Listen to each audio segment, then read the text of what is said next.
നമസ്കാരം. Doctor Anees Alees mind wellness YouTube ചാനലിലേക്ക് ഏവർക്കും സ്വാഗതം.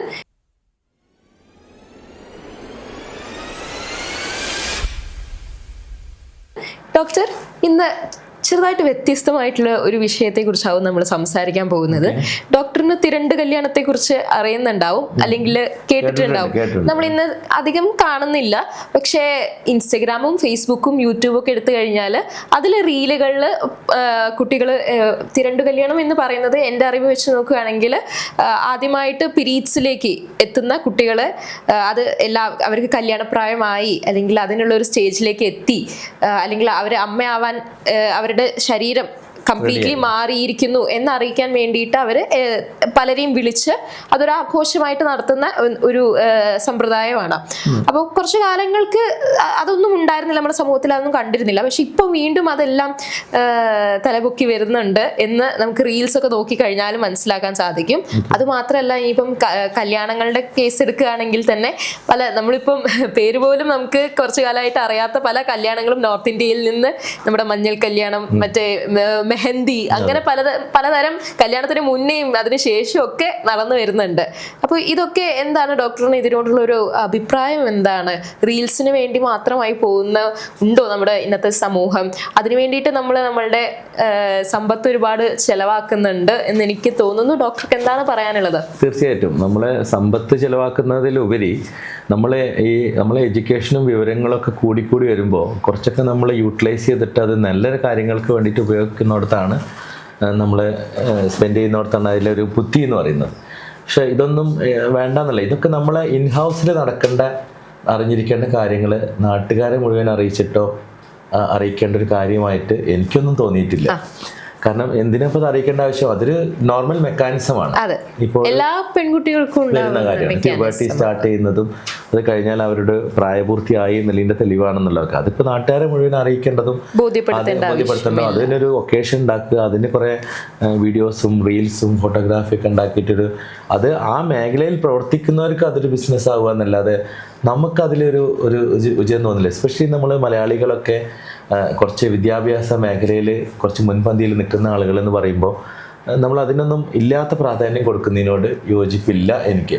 പക്ഷേ ഇതിങ്ങനെ പഴയ കാര്യങ്ങളൊക്കെ വീണ്ടും പൊടി തട്ടിക്കൊണ്ടിരുന്ന ഒരു പ്രവണത നമുക്ക് എല്ലാ കാലഘട്ടത്തിലും ഉണ്ടായിട്ടുണ്ട്. മീൻസ് എല്ലാ കാര്യങ്ങളിലും ഉണ്ടായിട്ടുണ്ട്.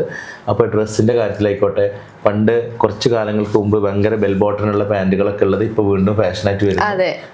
അന്ന് അത് ഇടയ്ക്ക് അത് പോയി, അത് വളരെ ഷോർട്ടായിട്ടുള്ള പാൻസിന്റെ ബെല്ലും ഇതൊക്കെ അത് വരുന്നുണ്ട്. പഴയ ഡ്രസ്സുകൾ, പഴയ നടന്മാരുടെ സിനിമ നമ്മൾ കാണുമ്പോൾ നമുക്ക് ബോറായി തോന്നി. സുകുമാരനും നസീറിന്റെ ഒക്കെ കാലഘട്ടത്തിലുള്ള ഓരോ ഡ്രസ്സുകളും ബ്ലാക്ക് ആൻഡ് വൈറ്റ് സിനിമ കാണുമ്പോൾ നമുക്ക് കാണുമ്പോൾ ഭയങ്കര ബോറായി തോന്നും. ഇപ്പോഴത്തെ പുതിയ കാലഘട്ടം അതായി. പിന്നെ അന്ന് നമ്മളൊക്കെ, എനിക്ക് ഓർക്കുന്നുണ്ട്, ശിവാനി ഒന്നും ഓർത്തോണമെന്നില്ല, നമ്മളൊക്കെ മുടി വളർത്തുന്ന ഒരു പ്രവണത പണ്ടത്തെ ആൾക്കാർക്കൊക്കെ ഉണ്ടായിരുന്നു. കുറെ ആൾക്കാർക്ക് ആ മുടി വളർത്തിയിട്ട് പറഞ്ഞാൽ ഇങ്ങനെ ഭയങ്കര നമ്മൾ ഹിപ്പി എന്നൊക്കെ പറയും. മുടിയൊക്കെ ഭയങ്കര അതൊക്കെ ഇപ്പോഴത്തെ സ്റ്റൈലായിട്ട് മാറുന്നു. ഇപ്പോൾ എല്ലാ യങ്സ്റ്റേഴ്സ് ആളുകൾക്ക് കാണാം പല സ്റ്റൈലിൽ, ആണുങ്ങളിലൊക്കെ വ്യത്യസ്തമായിട്ട്. ഇപ്പോൾ ഈവൺ ഈ ആഭരണങ്ങളായിട്ടുള്ള സാധനങ്ങൾ എന്തായാലും പറയാന്ന് എനിക്കറിയില്ല, കമ്മലുമായിട്ടുള്ള സാധനങ്ങൾ ആണുങ്ങളും ഇടും. മൂക്കിലിടുന്ന ചില ആളുകളുണ്ട്, ചിലർ ലിപ്പിലിടുന്ന ആളുകളുണ്ട്, പല ടൈപ്പ്. പിന്നെ ഇപ്പോൾ പോയിട്ട് കാലിൽ തരുന്ന പാദസരങ്ങളൊക്കെ നമ്മളൊക്കെ കണ്ടിരുന്ന 2 കാലിൽ ഇടുന്നതിന് ഇപ്പോൾ 1 കാലിൽ മാത്രം കെട്ടിവെക്കുന്നത് കണ്ടു. എനിക്ക് വലിയ അബദ്ധം സംഭവിച്ചിട്ടുണ്ട്.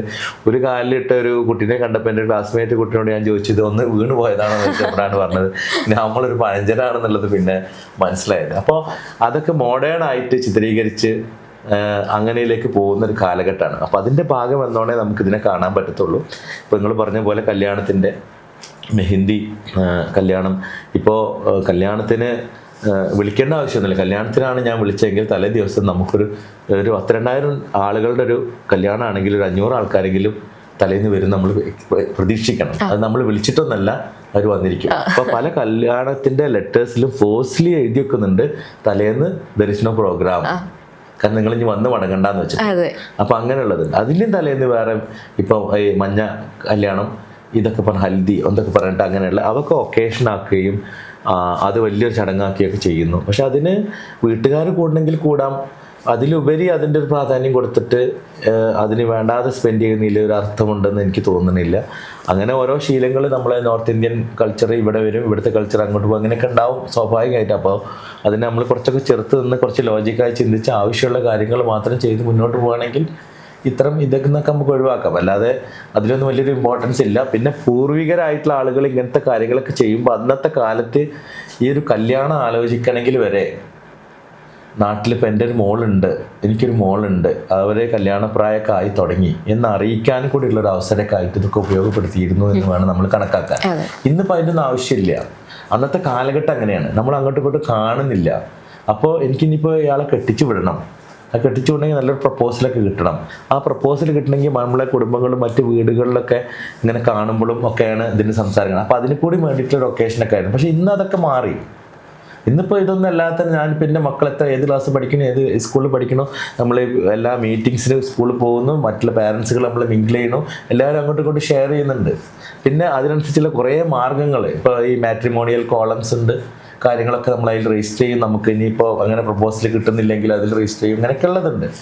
പക്ഷെ അങ്ങനെയൊക്കെ ചിലപ്പോൾ ഒരു ഇൻറ്റൻഷൻ വെച്ചിട്ടായിരിക്കും അന്നത്തെ കാലത്ത് വീട്ടുകാരൊക്കെ കൂടിയിട്ടുണ്ടാകും. പക്ഷെ ഇപ്പോൾ അത് വേറെ തരത്തിലേക്ക് ഒരു ആഘോഷമായിട്ടും ഭയങ്കര ഒരു ഷോ കാണിക്കലും അവരുടെ എന്താ പറയുക ഫിനാൻഷ്യൽ കണ്ടീഷൻസൊക്കെ ആളുകളെടുത്ത് പ്രകടിപ്പിക്കാനുള്ളൊരു അവസരം കൂടി ആക്കി മാറ്റുന്ന ഒരു വേദിയിലേക്ക് ആയിക്കൊണ്ടിരിക്കുക. അത് ശരിക്ക് അത്ര ഒരു നല്ലതായിട്ട് എനിക്ക് തോന്നിയിട്ടില്ല. അപ്പോൾ നമുക്ക് എന്തായാലും അടുത്ത എപ്പിസോഡിൽ വീണ്ടും കണ്ടുമുട്ടാം. Till then, this is me, Shivani, signing off.